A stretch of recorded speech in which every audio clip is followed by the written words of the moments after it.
지식에 대해서 이제 새로운 지식이 자꾸 생기기 때문에 기존에 알고 있던 지식을 다시 점검해보고 새로운 지식으로 우리가 업그레이드를 해야 우리 건강도 더 잘 유지할 수 있기 때문에 그런 지식들을 알아보고 있었습니다.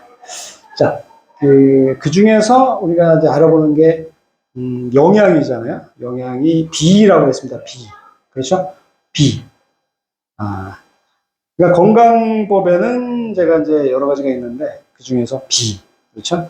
그래서 오늘 배울 거는 지난번에 이 파란 부분까지 하다가 못했던 나머지 까만색 부분 여기를 좀 계속 해나갈 겁니다.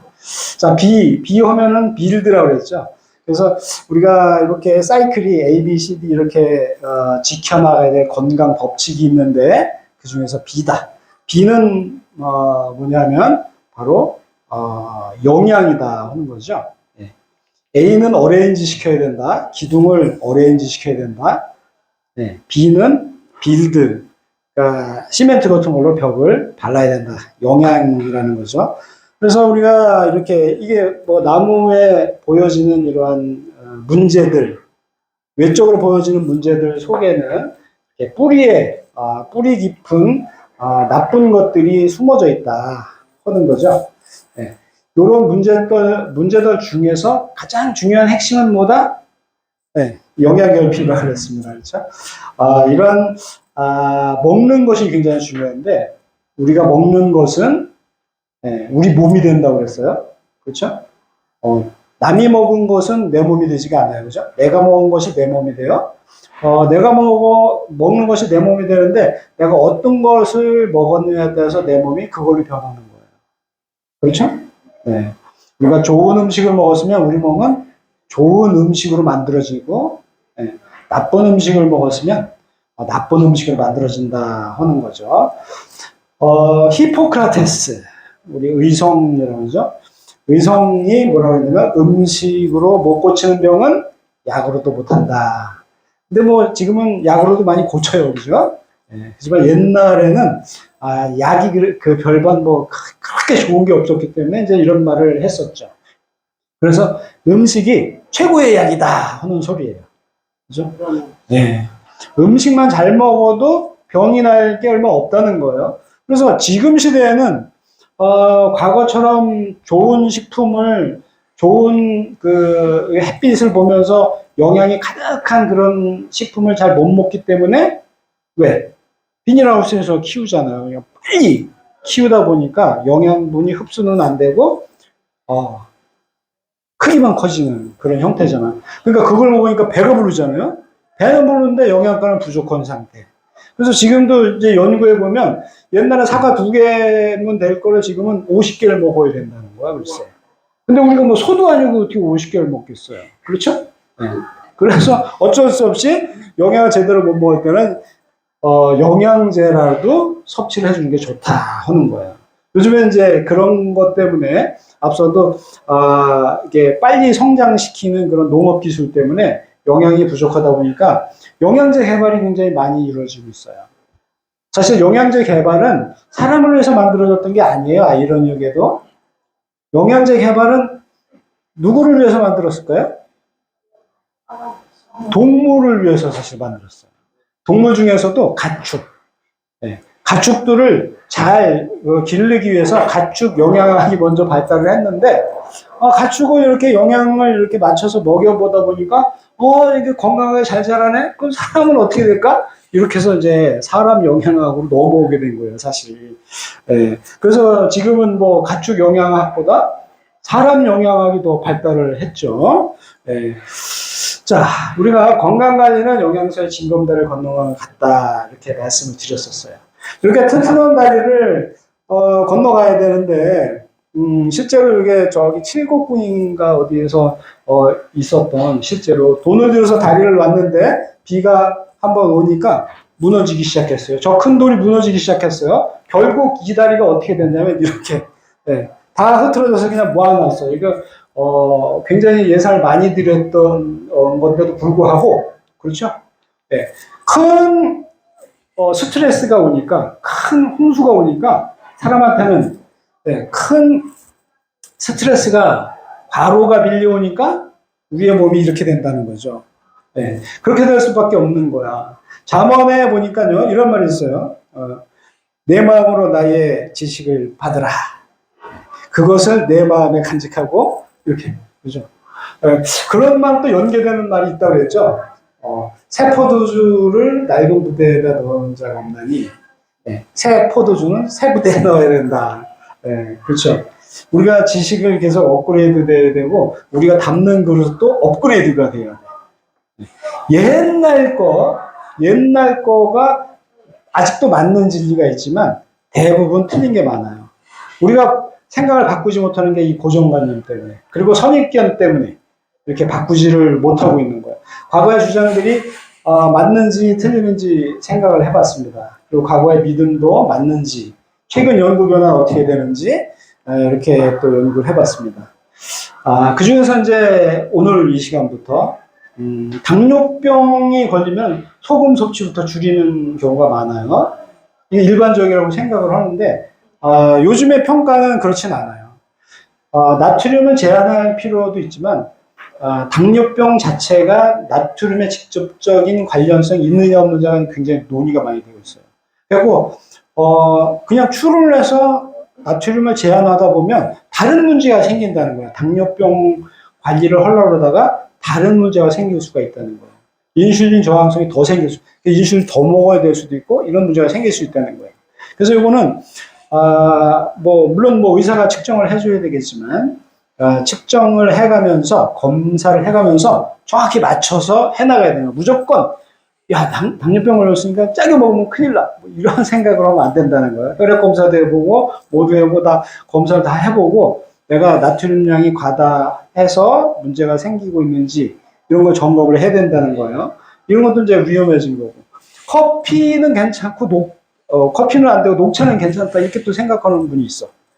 왜? 녹차의 카페인은, 일반적인 함량은 한 3분의 1밖에 안 돼요. 그러나 녹차는 카페인을 덜 먹으니까 괜찮은 것 같아. 이렇게 생각할 수도 있잖아. 그리고 녹차에는, 녹차 하니까 뭔가 항산화 성분이나 뭐 이런 것이 더 많을 거라는 생각이 딱 들잖아요. 그죠? 네. 커피는 없을 것 같잖아요. 그렇죠?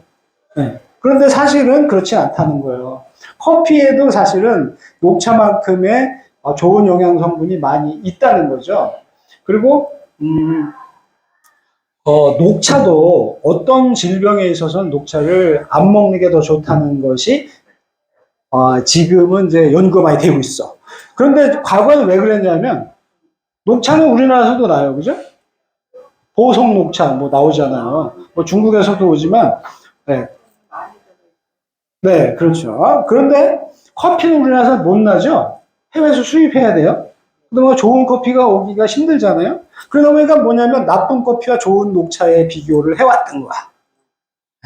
그러니까 녹차가 더 좋은 것 같이 보이죠. 그런데 이거 이제 신문 거를 한번 캡처해 봤어요.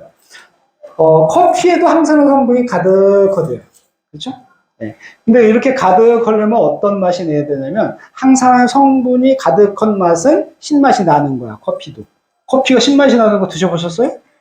잘 못 먹어보셨을 거예요. 비싸거든. 네. 왜 쓸까요? 네. 커피가 신맛이 나는 커피가 있어요. 근데 여러분 대부분 커피는 쓴 것만 드셔보셨잖아요. 여기서 캡슐 눌러봐도 쓴 것만 나오고 거기다 설탕을 넣으면 아주 그냥 그쵸? 네. 근데 신맛의 커피가 있다는 거죠. 그 신맛이 뭐냐면 항암 성분, 항염 성분 이런 게 있다는 거예요. 신맛은 뭐겠어요? 산이잖아. 그래서 글로로켄산이라는 것이 커피에 많이 있다는 거예요. 근데 이 글로로켄산이 뭘 하냐? 앞서도 말씀드렸듯이 뭐 콜레스테롤도 억제해주고 항산화, 항암 효과 이런 것도 더 주는 거예요. 네. 커피하고 녹차하고 사실 뭐 쌤쌤일 수도 있고 어떻게 보면 커피가 더 좋을 수도 있어요. 그래서 지금 연구에서는 당뇨병이 있으면 커피를 적당량을 마셔라. 커피를 마시는 사람이 더 오래 산다는 연구 결과가 많이 나왔어요. 네. 여러분 건강하게 오래 사시려면요 적당히 커피를 마셔라. 지금은 논문이 그렇게 나와서 뉴스에도 이제 그렇게 나오기 시작해요. 옛날에는 그런 얘기하면, 아, 저 사람 무슨 소리 하는 거야. 뭐 이랬는데, 지금은 아니다는 거죠. 근데 이제, 클로로켄산을, 우리가 먹으려면 어떤 커피를 먹어야 되냐면, 로스트를 좀 적게 한 커피를 먹어야 돼요. 로스트가 뭐예요? 볶은다는 뜻이에요. 그래서 커피를, 커피가 무슨 색깔이겠어요? 네? 까만색. 하얀색? 네. 또, 밤색. 네. 또, 빨간색? 빨간색? 네. 덜 익었을 땐 녹색이고, 잘 익으면 빨간색이고, 그걸 갖다 들들 볶으면 겉에 거는 다 타버리고, 껍질은 다 타버리고, 나중에 이제 그린빈이 나오잖아요. 네, 그린빈. 그러니까 껍질을 다 벗기고 나면 녹색이죠. 녹색을 갖다 들들 볶기 시작하면, 밤색이 나오면 덜 로스팅을 들어온 거고, 새까만 거는 뭐가요? 로스팅을 많이 볶은 거잖아요. 네. 그렇게 된 거예요, 사실. 네. 그래서 커피 콩이라고 그러잖아요. 커피 빈 하잖아요. 네. 그래서, 커피가 처음에는 녹색이죠. 그죠? 그린빈이잖아요. 그걸 들들 볶아서, 네. 많이 볶아서 까맣게 돼버리는 거죠.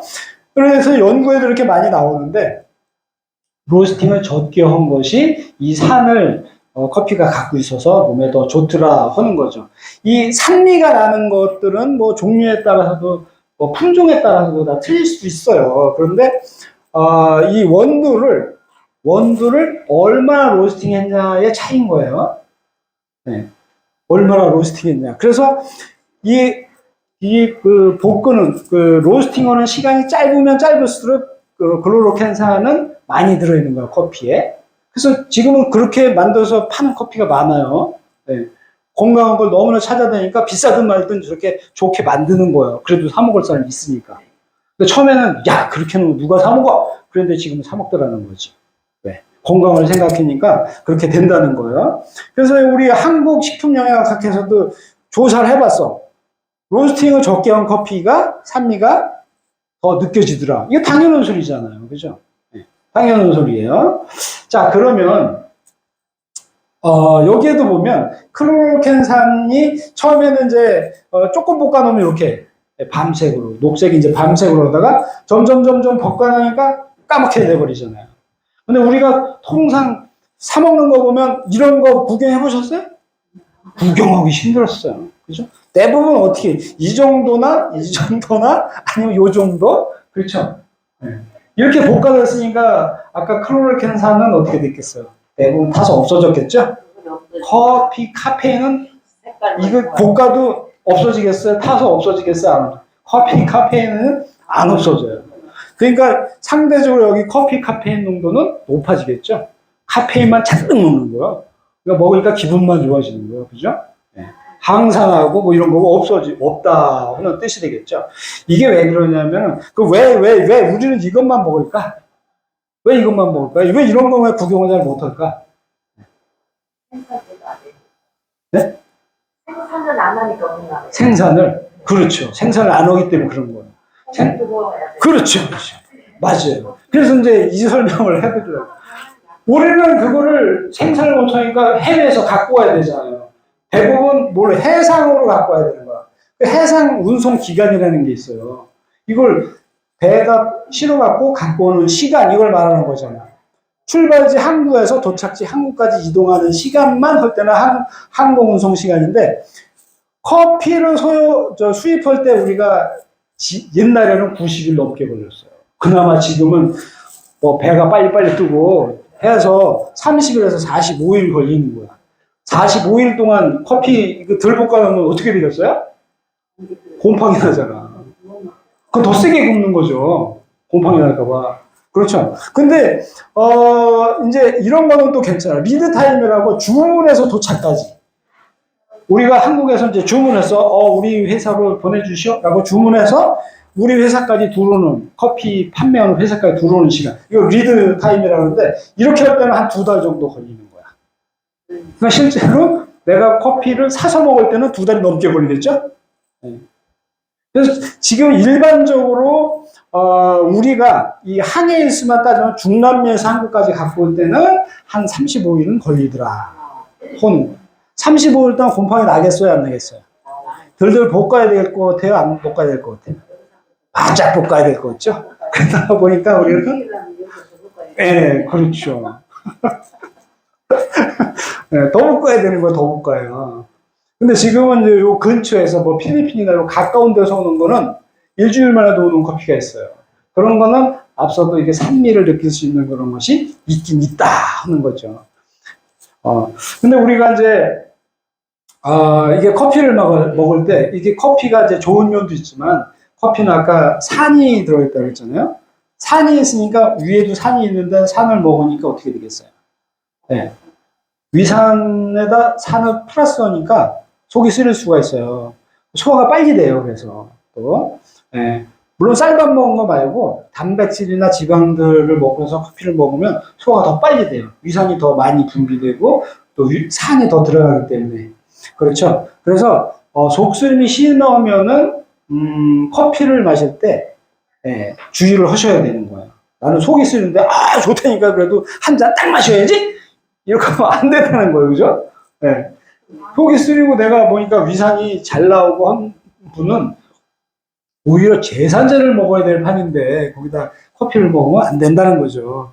그리고 커피에는 분명히 카페인이 또 높은 새까만 커피 이렇게 쓴 거 한 잔 마시고 나면요.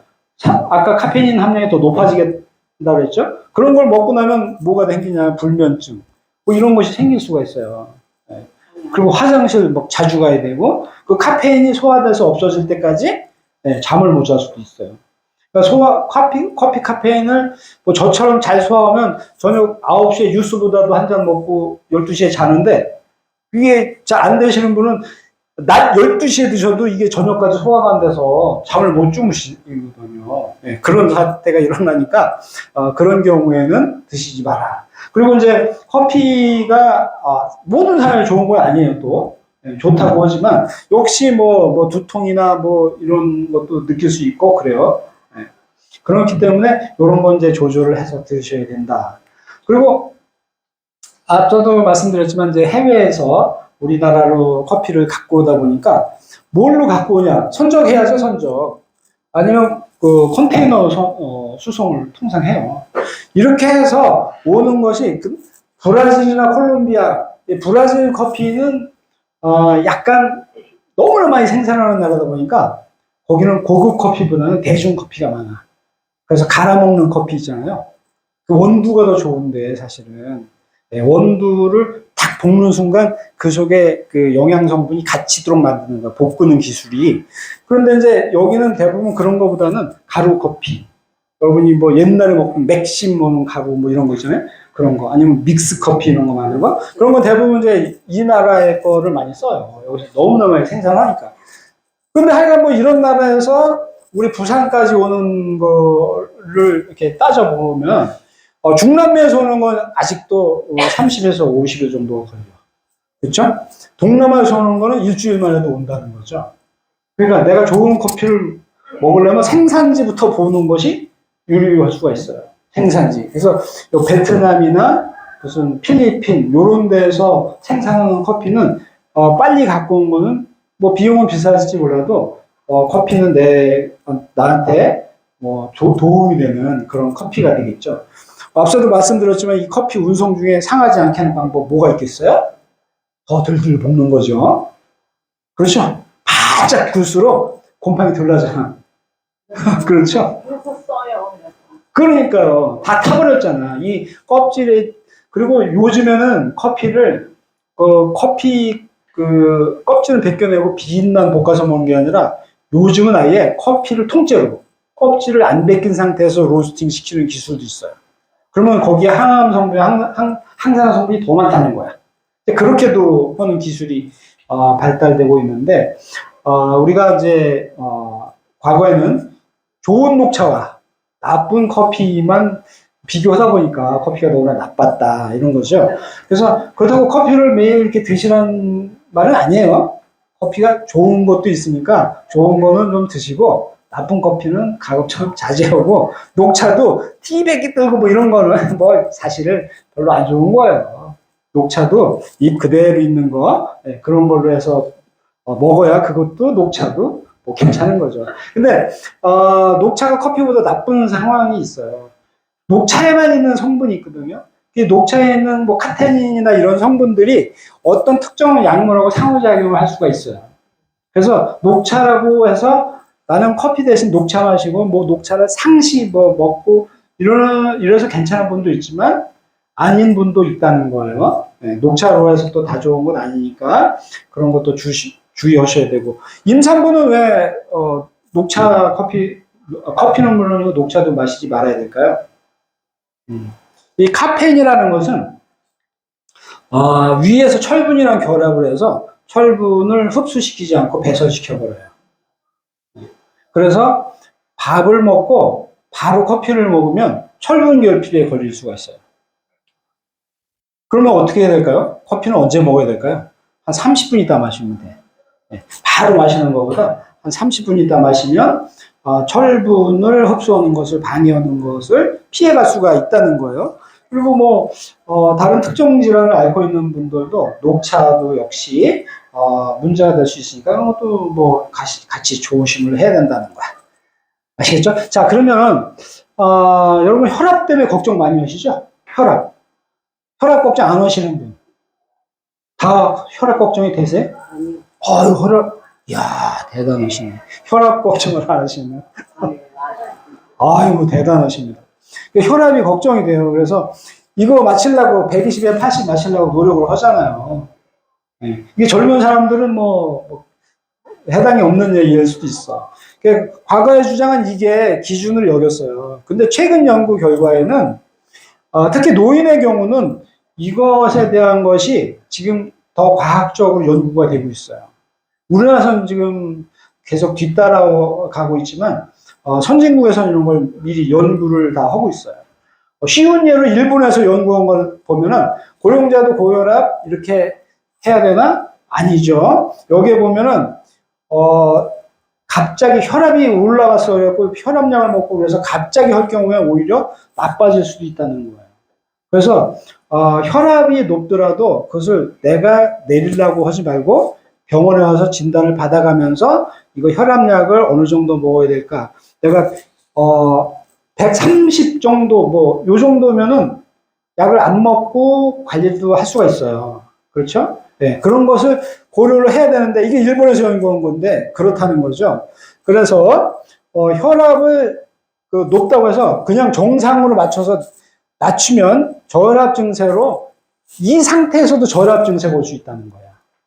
아이러니하잖아요, 그죠? 근데 옛날에는 그게 그냥 평균 통계로만 갖고 있어서 이런 지식이 없었어요. 네. 그런데 내가 원래 태어나도 그 높은 혈압에서 살아왔던 사람도 있어요, 사실. 원래 또 낮은 혈압에서 살아왔던 사람 얼마 안 되기 때문에 그런 사람들을 사실 무시한 거지. 사람마다는 틀리더라는 거죠. 그래서 여기에도 일본에서도 연구한 거 보면 노인은 낮은 혈압이 위험하다 하는 거야. 낮은 혈압은 왜 위험할까요? 사일런트 킬러인 거야. 조용한 살인자가 될 수 있어. 네. 혈압이 낮으면요 스르르 쓰러져갖고 머리 부딪히면 뇌신탕 걸릴 수도 있고 이렇게 해서 바로 돌아가실 수 있어요. 고혈압은 느껴지잖아. 고혈압이 오면 뭐 두통도 있고 뭐 나 이게 혈압 오르고 있어 이게 금방 알 수 있는데 저혈압은 알아볼 수도 없다는 거야. 이게 새로 바뀌는 지식이에요. 네. 이런 얘기는 잘 못 들어보셨잖아요, 그죠? 네. 그래서 혈압이 높을 때 내가 집에서 막 노력을 해서 하려고 하지 말고 가서 병원 가서 측정을 해보고 내가 어느 정도 내려야 될지 이런 것을 약은 어느 정도 투여를 한다든가 이런 걸 잘 고려해야 된다는 거예요. 자, 사람이 죽으면 21g이 줄어든다 하는 옛날 속설이 있어요. 들어보신 적 있나요, 혹시? 네. 네. 사람이 죽으면 이 맥두거리라는 사람이 그 영국 사람인데 미국 사람인데 영혼이 빠져나간다. 그래서 사람이 죽으면 영혼이 빠져나간다는 거야. 그래서 21g이 죽은데 우연히 이 양반이 잰 거에서 실제 사람이 숨이 딱 먹고 나서 재봤더니 실제 줄어든 거야. 그래서 이 사람이 주장을 하기 시작했어요. 영혼이 빠져나간 영혼의 무게가 21g이라는 거야. 21g이면 계란 자그만 거, 청란 같은 거 무게 정도 되겠죠? 이만큼이 빠져나간다는 거예요, 글쎄. 그러니 나중에 연구해봤더니 터무니없는 주장이다. 네, 영혼이 무게가 있을까? 그렇죠. 많은 학자들이 이렇게 했으니까 이런 거 갖고 우리가 막 현혹되고 막 그럴 수도 있어요. 자, 하루를 1000보를 걸어야 될까? 만보계가 나왔잖아요. 이건 다 아시죠? 그죠? 만보계 일본의 마케팅으로 인해서 그렇게 된 거고 최근에는 이걸 몇 번을 걸어야 되는 거 많이 연구됐고 전에도 연구 중에서 하버드 대학교 연구에도 보면 맥시멈은 7,500번이면 충분하다는 거예요. 7,500번. 네. 운동선수나 하면은 뭐 10,000보가 아니라 뭐 20,000보도 걸어다니고 근육을 키우고 해야 되겠죠. 그런데 그렇진 않더라 하는 거야. 그래서 운동 효과는 얼마부터 난다고요? 2,500보부터 나기 때문에 우리가 평상시에 걸어다니고 나서 몇 보를 더 걸어다녀라? 저는 했어요. 500보. 네. 평상시에 다 이렇게 집에서 살림하고 돌아다니면 한 2,000보는 걸어다녀요. 그러니까 얼마나 더 걸어다녀라? 500보만 더 걸어야지. 운동 500보만 더 오시면 된다는 거예요. 그러면 하루에 내가 필요한 운동량은 채워갈 수 있다는 거예요. 그렇죠? 그래서 이것도 역시 이제 그 과장된 측면이 있었고, 일찍 자고 일찍 일어나야 건강할까요? 일찍 자고 일찍 일어나야 건강하다. 맞을까요? 맞아요? 모르겠어요? 네. 맞을 것 같은데, 이게 여기서 나온 거 보니까 이게 아닐 것 같기도 하고 막 그런 거죠? 네, 맞아요. 이게, 어떤 사람한테는, 안 맞을 수도 있어요. 근데 대부분한테는 일찍 자고 일찍 일어나는 게 사실은, 건강을 해요. 그래서 이렇게 단순하게 주장하는 것도 사실 자기 경험적인 주장일 수도 있어요. 안 그러는 사람도 있긴 있어요. 그렇지만, 연구 결과를 보면, 여기도 보면, 이탈리아에서 대학에서 이제 연구를 해봤어요. 그래서 수면 패턴과 질환 연관성에서, 아침형 인간과 저녁형 인간을 나눠서 조사를 해봤어요. 그러니까 아침형 인간하고 저녁형 인간하고 사실 잠자는 시간은 비슷하다는 거예요. 그런데 잠을 일찍 자느냐, 늦게 자느냐 이거죠. 일찍 자고 일찍 일어나느냐, 늦게 자고 늦게 일어나느냐. 잠자는 건 똑같잖아. 그렇죠? 그런데 이렇게 해서 연구를 해봤더니 아침형 인간에 비해서 저녁형 인간은 당뇨병 걸릴 확률이 또 높게 나왔어요. 많죠. 여기는 아침형 인간은 당뇨병 걸릴 확률은 일반적으로 9%. 그런데 저녁형 인간은 늦게 자고 늦게 일어나는 사람들은 37%라는 거죠. 심장질환 우리가 무섭잖아요. 심장질환도 급성하고 무섭잖아요. 그런데 심장질환도 보면은 저녁형 인간이 더 높더라 하는 거예요. 그렇죠. 그래서 수면 패턴은 그러니까 일찍 자고 일찍 일어나야 된다. 일찍 자라고 해서 8시부터 자는 것은 또 바람직할까요? 그건 아닌 거예요. 동양의학의 전전전전 시간에 한번 강의했는데 동양의학의 그 인체의 유주라는 게 있었어요. 그렇죠? 인체가 리듬의 사이클. 그렇죠? 처음에 일어나는 게 폐가 일어난다고 그랬고요.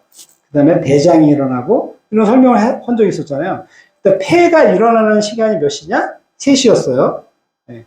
그리고 마지막으로 쓸개와 간이 쉬어가는 시간이 언제냐? 11시인 거예요. 그래서 11시 정도에 잠이 들고 6시나 7시 정도 일어나는 게 좋다 하는 거예요. 그럼 결국 몇 시간을 자야 돼? 7시간을 자야 되는 거죠. 하루에 7시간 자면 낮잠을 안 자도 돼. 네, 근데 6시간, 5시간 자면요, 낮잠이 필요한 게 되는 거예요. 그런데, 잠을 덜 자면 그러면 뭐 어떤 문제가 생길까? 이런 것도 생각을 해봐야 되잖아요. 일단 뭐 여기서는 수면 패턴을 얘기했으니까 여기 연구조사 한번 볼까요? 늦게 자고 늦게 일어나는 사람들한테 특히 청소년한테 올빼미형 그죠? 늦게 자고 늦게 일어나는 애들이 나중에 우울증이 높아지더라 하는 거야. 애들은 어떻게 돼요? 일찍 자는 게 낫다는 거죠. 애들일수록. 그렇죠. 늦게 자고 늦게 일어났더니 뇌 발달에 문제가 생기는 거예요. 그래서 우울증이 생기더라 하는 거죠. 숙면을 위한 방법을 제가 지금 알려드릴래요. 나 잠이 안 와. 저녁에 잠이 안 와. 아우, 잠이 안 와. 이렇게 고민하시는 분이 있잖아. 그럴 때 4783법을 하시면 되는데 이게 몸속에 산소를 착 집어넣어서 숙면을 도와주는 방법이라고 해요. 그게 이제 뭐 미국의 의학 전문가가 개발을 해서 이게 유행을 하고 있으니까 이걸 한번 소개를 해 드려볼게요. 자, 어떻게 하냐면 4초간 들여 마실 때는 항상 코로 들여 마셔야 돼. 입으로 마시면 안 돼요. 코로 들여 마셔야 돼. 4초간 들여 마시는 거야. 그러니까 이렇게 들여 마시는 게 아니라 이렇게 들여 마시는 거죠. 네. 한번 해볼까요? 따라서. 아니, 여기서 뱀이 지나가나? 뱀 소리가 나요, 그죠? 4초간 들여 마시는 거야. 그리고 나서 7초간 좀 참아. 네, 7초간. 7초간 참기가 좀 어려워요, 그죠? 들어가고, 하나, 둘, 셋, 넷, 다섯, 여섯, 일곱 하면서 일곱 하는 순간에 이제 내쉬기 시작하는데 천천히 내쉬어야 돼. 몸속에 그 공기가 가득 있도록 8초간. 그러면서 내쉴 때는 입으로 내셔도 돼. 이때는 입으로 내셔도 돼요. 코로 내셔도 되는데 입으로 내셔도 돼요. 입으로 내쉬면서 요도를 쉬면 돼. 4초간 들어마셨다가 7초 쉬었다가 내쉴 때 하나, 둘, 셋, 넷, 다섯, 여섯, 일곱, 여덟 이렇게 이제 쉬는 거예요. 요걸 한 3번만 하고 있으면 여러분이 잠이 들어. 아셨죠? 잠이 왜 들까요? 이 잠이 드는 원리가 있는 거예요, 이게. 잠은 몸의 모든 근육이 이완됐을 때 잠이 들어요. 몸이 긴장돼 있으면 잠이 안 들어요. 그래서 자세에 누울 때 내가 누운 자세나 옆으로 누운 자세가 근육이 완전히 이완되는지를 살펴보면 돼. 그러고 나서 이렇게 숨을 쉬고 있으면 잠이 들 수가 있어요. 네. 우리 집사람이 저보고 뭐 뒤에다 베개에다 머리만 대면 잠이 들더라고. 제가 원리를 이걸 터득을 해서 네, 그렇게 하는 거예요. 그러니까 딱 눕는 순간 내 몸이 발가락에다 힘도 주면 안 되는 거야. 그러니까 다리를 이렇게 꺾여갖고 다리가 근육이 힘이 들어가 있으면 안 되는 거야. 모든 근육이 힘이 쫙 빠진 상태. 근데 그 힘이 빠진 상태를 유도하려면 이렇게 호흡법을 해서 쉬 내쉬면 근육이 이완되기 시작하는 거야. 그래서 이 법이 의학적으로 맞는 법이다 하는 거죠. 자, 그러면 잠을 그러면 적게 자는 문제 한번 생각해 볼까요? 잠을 이렇게 자고 너 언제 공부하니? 너 잠을 그렇게 자서 언제 이러니? 이렇게 잔소리 듣잖아요. 옛날에 그렇게 들어보신 적도 있죠? 어렸을 때. 네. 잠을 덜 자고 일을 해야지. 잠 4시간만 자면 돼. 라고 또 얘기를 하잖아요. 과연 그럴까요? 네. 아닐 것 같죠? 맞아요. 아닐 것 같아요. 네. 만성 수면 부족은 일단 고혈압이 와요. 고혈압의 원인이 뭐 짜게 먹어서가 아니라 잠을 덜 자서 오는 고혈압이 더 많아. 짜게 먹어서 오는 고혈압은 물만 먹으면 없어진다 그랬죠? 네. 짜게 먹으면 뭐가 생긴다? 갈증. 갈증이 있을 때 물을 꾹 참고 안 먹으면 고혈압이 올 수가 있어요. 그런데 갈증이 왔을 때 물을 마시면 고혈압이 진정이 되겠죠? 네. 그런데 잠을 안 자면요, 물을 마셔도 상관이 없이 고혈압이 와. 혈관이 다 축소가 돼요. 그렇죠? 네. 그 다음에 잠을 못 자서 당뇨병, 잠을 못 자서 치매가 와요. 뇌가 포도당이 들어서 다시 좌우로 정리를 해야 되는데 이것이 청소하고 네. 여기가 호텔이라고 생각해봐. 체크아웃 시간이 있고 체크인 시간이 있잖아요, 그죠? 네. 그 시간이 여기 뭐 안 되는 거예요. 그러니까 피곤해지는 거죠. 그러다 보니까 몸이 독소 배출 안 되니까 비만이 오고 네.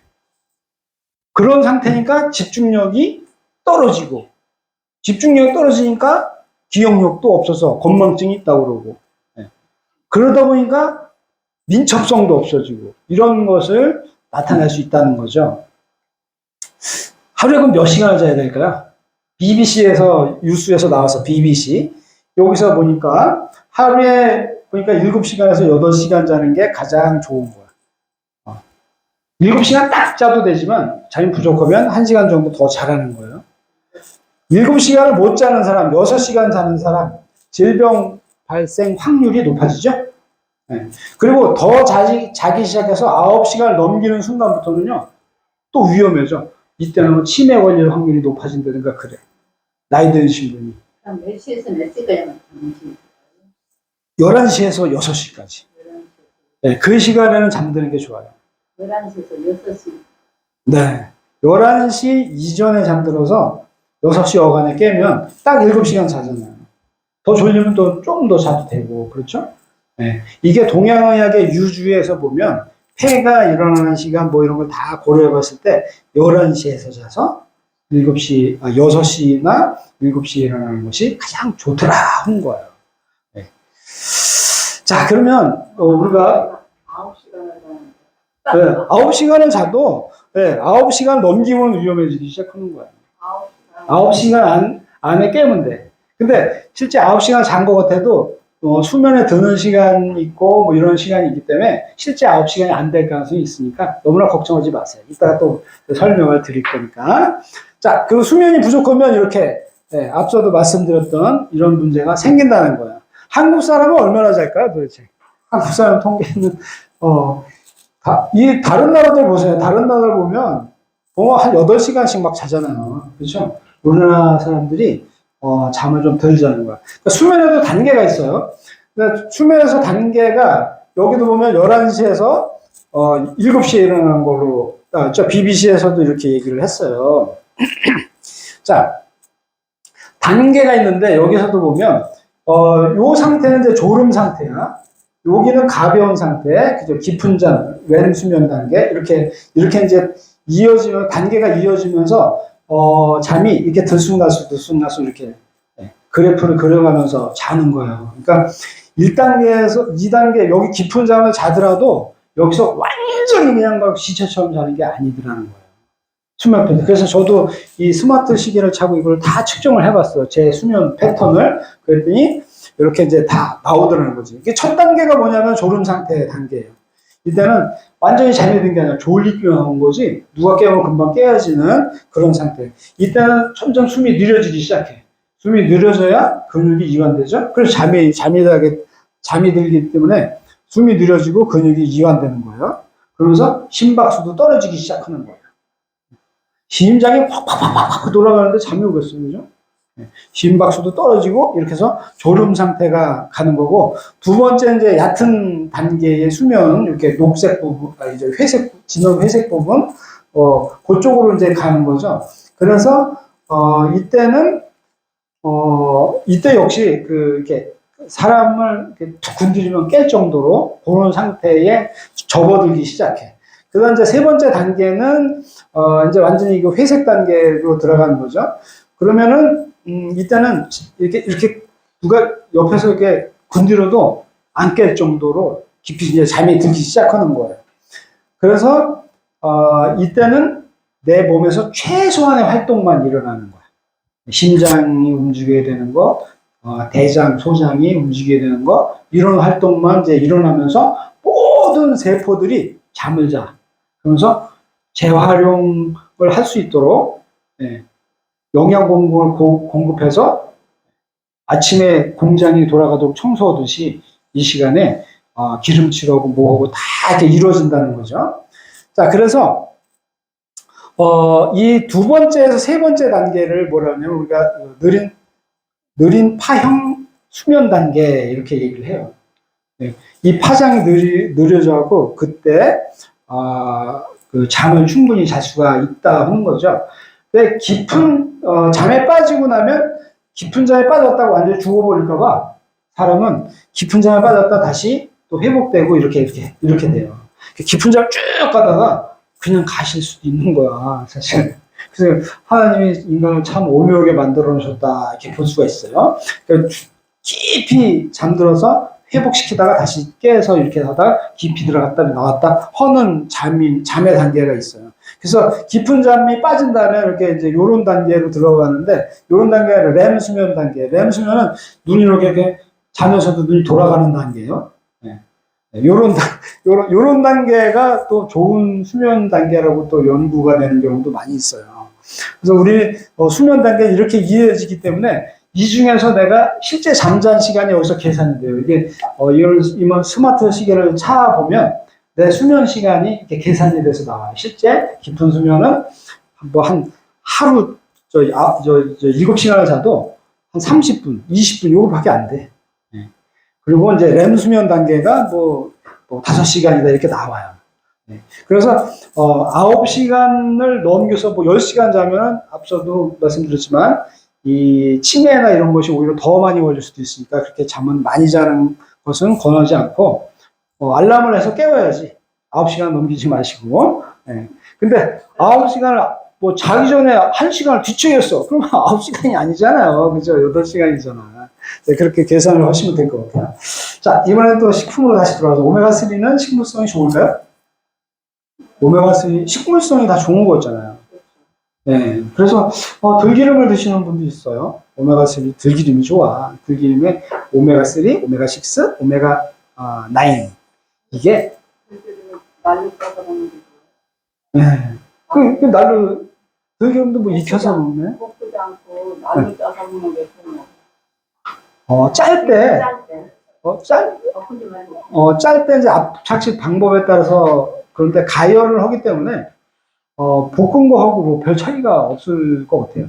그거는 제가 연구조사를 안 해봐서 정확히 모르겠는데 압착식 방법에서 고온으로 압착. 그냥 아침에 공복으로 한 숟갈씩 먹는 거는 네. 안 볶고도 짜가더라고요. 그래도 좋죠. 네, 그런데 이제 그 고온 압착식법하고 저온 압착식법은 지금은 대부분 압착식 방법을 짜는 거고, 다른 방법은 고온에서 추출해내는 방식이 있고 그래요. 그러니까 추출해내는 방식보다 압착식 방법이 건강에 더 도움이 되는데, 고온보다는 저온에서 짠 게 신선도가 더 높고 좋은 걸로는 저도 기억을 이렇게 하고 있어요. 그런데 그러면 들기름을 먹는 것이 오메가3를 먹는 것보다 더 좋을까? 이런 궁금증은 없었죠? 궁금해야 돼. 네. 오메가3는 동물성이라는 느낌이 들죠? 네. 왜냐하면 멸치에 뭐 정어리 이런 데서 뽑아내니까, 네. 크릴 새우 이런 데서 뽑아내니까, 그렇죠? 네. 거기서 오메가3만 뽑아낸 거예요. 들기름에서도 오메가3만 뽑아낼 수도 있어요. 근데 들기름에서 뽑은 오메가3는 실제 오메가3가 몇 가지가 있냐면 통상 두 가지가 있다고 얘기를 해요. EPA, DHA. 네? EPA는 혈행을 좋게 해요. 혈행을. 그다음에 DHA는 뇌를 좋게 해요. 네. 그래서 오메가3를 꼭 먹어야 되는 건데 식물성 오메가3는 뭐라고 그러냐면 ALA라고 그래. 알파 리놀렌산. 네. DHA가 아니죠? EPA가 아니죠? 그런데 이 ALA는 우리가 먹고 나면 그냥 ALA로 쓰여질까요? 아니에요. 우리 몸 속에서 존재해서 활동하는 것들은 다 EPA와 DHA예요. EPA와 DHA 이거로 쓰여져야 되거든. 그래서 이 ALA는 뭘로 바뀌어야 되냐면 이걸로 몸속에서 바뀌어야 되는 거야. 그런데 이 동물성 오메가3를 충분히 섭취하는 것이 좋다고 미국에서도 권고를 하고 있어요. 미국 식약처에서 권고를 하고 있어. 식물성 오메가3만으로는 충분한 효과를 얻기가 어렵다 하는 거야. 왠지 아세요? 이 ALA가 DHA로 바뀌는 과정이 필요하다고 그랬죠? 과정이 필요해서 실제로 DHA까지 변화되는 확률이 엄청나게 낮은 거야. 어떤 논문을 보니까 3%밖에 안 된대. 네, 저기 아보카도 네. 하고 들기름하고 네. 어울려서 들기름이 그 오메가3는 더 좋을 거예요. 네. 정확히 기억은 못하지만 들기름이 제가 연구 쭉 봤을 때 들기름이 하여간 좋았었어요. 네. 그래서 일단은 오메가3를 위해서 들기름이나 이렇게 식물성 기름을 먹는 것보다는 오메가3를 직접 먹는 게 낫다 하는 거죠. 그래서 미국 식약처에서는 어떻게 했냐면 미국 FDA에서 뭐라고 했냐면 이것을 아예 빼버렸어요. 식물성 ALA에 대한 것을 옛날에는 그거 좋다고 시계도 막 나오고 막 그랬는데, 아니, 빼버렸어요. 그러니까 식물성 오메가3는, 동물성 오메가3보다 더 효율이 좋다고 볼 수는 없어요. 그렇죠. 근데 식물성 오메가3는 정제되지 않은, 그러니까 A만 먹을 수도 있어요. 그걸 기능성 식품이라고 그래. 근데 들기름을 먹는 건 기능성 식품이 아니에요. 일반 식품인 거예요. 일반 식품. 네. 이렇게 일반 식품을 먹었을 때는 뭐가 다른 성분도 있다는 거죠. 다른 지방산도 있다는 거죠. 네. 그래서 오메가3가 부족할 수 있어. 그럼 오메가3가 부족하면은 사실 어떻게 되냐면 오메가3, 6, 9에 이렇게 비율이 있는 걸 먹었어요. 그럼 오메가3가 상대가 부족하잖아. 그럼 어떻게 해야 돼? 오메가3 비율을 높이려면 오메가3 영양제만 먹어버리면 되잖아. 그 비율이 맞아버리겠죠? 네. 이렇게 하는 방법도 있다는 거죠. 자, 하루에 물은 8잔 마셔야 될까? 하루에 물을 8잔 마시는 건 아니라고 그랬어요. 그렇죠? 네. 이렇게 먹다 보면 오히려 뇌에 문제가 있을 수 있고 전해질 농도 때문에 이렇게 수독증 이렇게 걸리고 뭐 이런 거 있다 그랬죠. 그래서 싱겁게 먹어야 뭐 건강하다 이런 것도 역시 맞지 않다 하는 거예요. 싱겁게 먹었을 때 나빠지는 질병도 있어요. 그래서 적절한 염분 섭취는 생명의 필수다 하는 거예요. 그래서 염분이 내 몸속에 많이 들어가면 무슨 증상이 나타나? 갈증이 난다 하는 거예요. 염분이 있으면 우리 몸속에 그 염증도 줄어들어요. 그런 것 때문에 우리가 소금은 꼭 먹어야 되는 거니까 뭐 혈압까지 때문에 그런다 하면은 내가 너무나 과도하게 먹지 않으면 돼요. 네, 너무나 과도하게 소금을 안 먹으면 안 된다. 그 리듬도 뭐 건강에 좋다 했는데 이거 아주 나쁜 걸로 나와져 있고요. 그리고 우리가 아직도 오해하고 있는 것들이 있어. 뭐냐면 MSG 나쁘다고 그랬잖아요. 지금 식약처나 뭐 이런 데서 보면 MSG는 나쁘지는 않다. 오히려 신경전달 물질에 필요한 아미노산을 함유하고 있기 때문에 MSG가 적당량 먹는 것이 오히려 도움이 된다. 네. 그리고 MSG는 과도하게 먹을 때는 분명히 나쁘죠.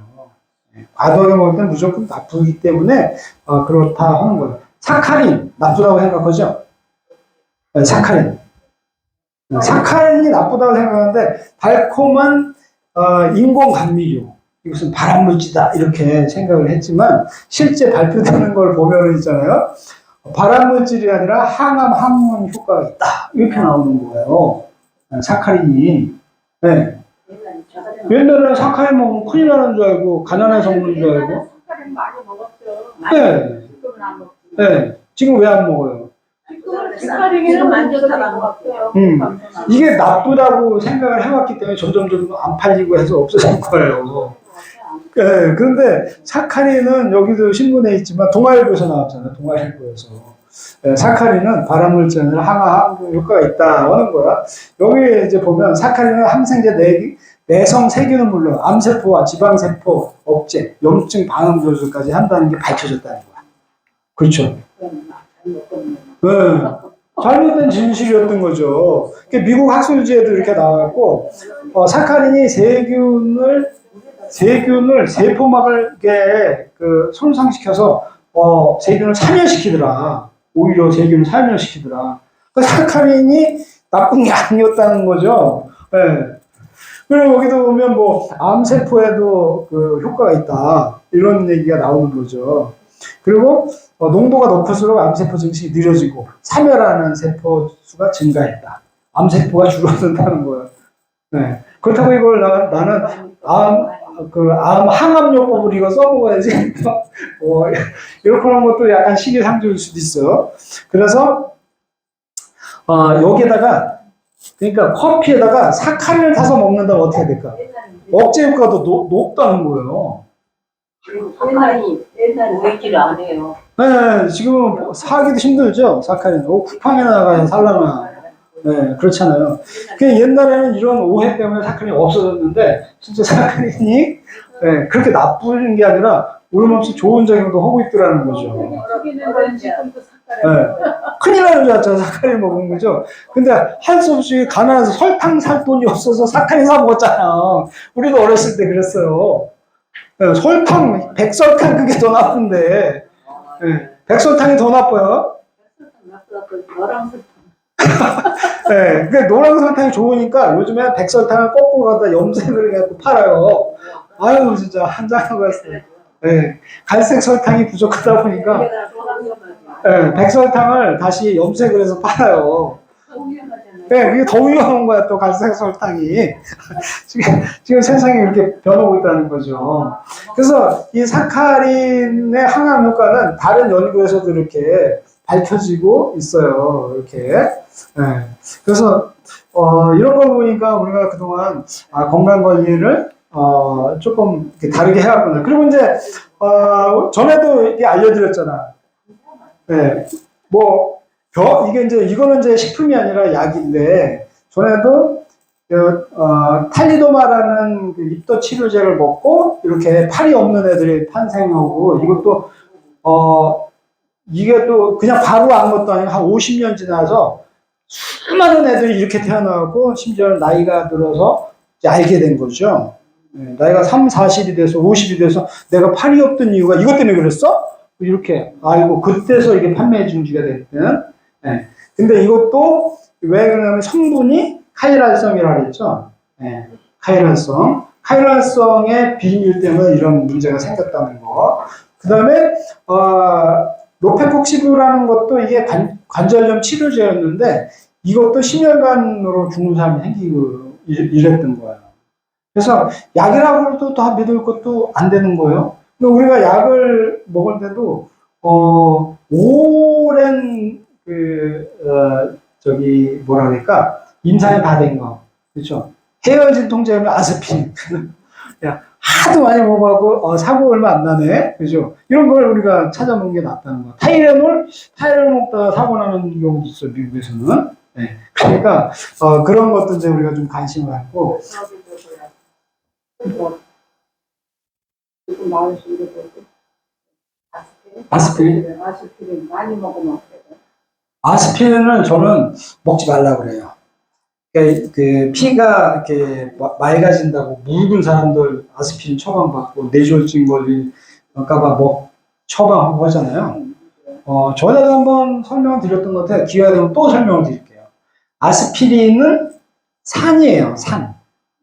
산이라 해도 아까 또 여기 커피도. 하루에 10병씩 먹는 사람이 있어요. 네. 그게 소양인일 경우에는 그걸 견뎌낼 수 있어요. 소양인이 아닌 음인 체질은요, 큰일 나. 오히려 그것 때문에 뇌졸중이 더 걸릴 수 있고요. 네. 혈관이 약해져서 혈관이 터질 수 있고, 위장이 빵꾸날 수도 있고, 그래요. 그래서, 아스피린은, 그리고 한국에서는 이렇게 막 처방을 해주지, 미국에서는 처방이 까다로워요. 75세 노인은 기본적으로 못하게 돼 있어요. 기본적으로 못하고, 필요할 때 15일치, 요구만 처방을 하도록 이렇게 돼 있어요. 그러면 이만한 박스가. 네. 그러니까 옛날에 우리 의학 기자 출신 홍거시키 그런 분들이 막 아스피린을 먹어라. 근데 저거니까 어린애 아스피린을 먹어라. 반쪽알을 먹어라. 이런 걸 막 유튜브에서 얘기하는 바람에 의학 전문 기자가 서울대 나온 의학 전문 기자가 얘기하니까 다 막 그렇게 했지만 이미 그 사람이 말하기도 전에 미국에서는 그런 연구들이 많이 있어서 통제하고 있었어요. 근데 그렇게 통제하고 하는 거는 한국이 안 들어오네. 네. 그죠? 왜 저만 그런 게 보이는지 모르겠어요. 네. 그래서, 아스피린은, 가급적이면 안 먹는 게 좋다 하는 거예요. 해열진 통제로만 먹는 거지, 감기가 걸렸는데 먹을 게 없어요?